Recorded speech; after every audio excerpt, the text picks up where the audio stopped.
जो फसल है ये केले के साथ गोभी का मेरा पहला फसल है।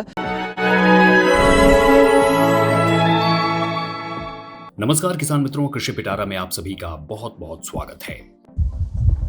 केले की खेती और केले की खेती के साथ साथ सब्जी की भी खेती का जो एक तरीका आपने अपनाया है, तो कितने जगह में है ये, कितना लाभ मिल पाता है और कैसे आपके दिमाग में आया कि फसल के साथ साथ जो है सब्जी यानी कि गोभी की भी फसल लगानी है? बहुत बहुत धन्यवाद आपको कि आपने इस प्रश्न को पूछा है कि जो हमारे किसान भाई हैं अगर केले की खेती करते हैं तो आप देख सकते हैं कि केले की खेती जो वार्षिक खेती होती है, सालाना फसल जो होती है, तो एक प्रॉपर गैप मिलता है, एक बीच में प्रॉपर दूरी मिलती है, जिसमें हम केले के साथ साथ जो अन्य सब्जी की जो फसलें हैं, जो तिमाही फसलें हैं, उनको हम उगा सकते हैं। जैसे कि आलू की खेती हो सकती है केले के बीच में, हल्दी लगाया जा सकता है, या फिर अभी हमने इसमें केले के जो पौधे लगाए हुए हैं उनके बीच में हमने ये गोभी के पौधे लगाए हुए हैं, जो 2 से 3 महीने में हमारी गोभी की जो फसल है ये नवंबर दिसंबर आते आते तैयार हो जाएगी।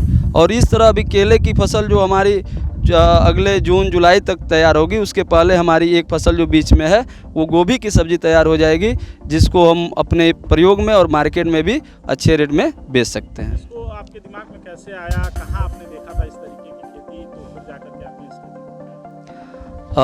यह कई जगहों पे हमने देखा कि जो किसान होते हैं केले के साथ साथ अलग अलग खेती करते हैं। कई जगहों पे हमने मूली देखा था, आलू की खेती बहुत सारे लोग करते हैं, आलू की खेती करते हैं, इसके साथ साथ हल्दी की भी खेती करते हैं। तो इस तरह विचार आया कि क्यों ना गोभी लगाया जाए।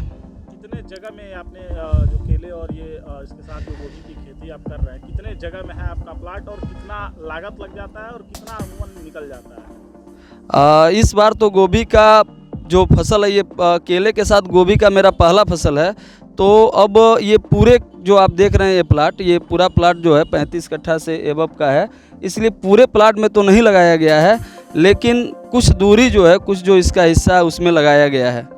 अब इसका ये पैदावार देखा जाए और उसके बाद इसका जो उपज और जो बाज़ार का लागत मूल्य होगा, जो बाज़ार में बिक्री मूल्य होगा, उसके बाद देखा जाए कि लागत और जो मुनाफा में कितने का डिफरेंस है। जी जी जी जी। कितनी लागत लग जा रही है इस 35 कट्ठे में और क्या नुकसान का सामना करना पड़ रहा है या फायदे? अगर एक केले के पौधे में अगर देखा जाए, अगर हाइब्रिड बीज है तो अमूमन 80 रुपये के लगभग में जो है वो 80-100 के लगभग में लागत आ जाती है। अगर केले का जो 25 से 30 केजी एवरेज अगर उसका भार निकलता है, तो अगर मार्केट रेट सही है तो एक केले के पौधे में लगभग 200-250 की बचत भी हो जाती है, 200 के लगभग में बचत हो जाती है एवरेज। अतुल कुमार शुक्ला नाम हुआ। तो किसान मित्रों, ये था आज का कृषि पिटारा। हमें उम्मीद है कि ये कार्यक्रम आपको काफी पसंद आया होगा। अगर आप हमारे चैनल पर नए हैं तो हमारे चैनल को सब्सक्राइब भी करें। अगर आपको ये वीडियो पसंद आई है तो इसे लाइक और शेयर भी करें। किसान मित्रों, आपका बहुत बहुत धन्यवाद।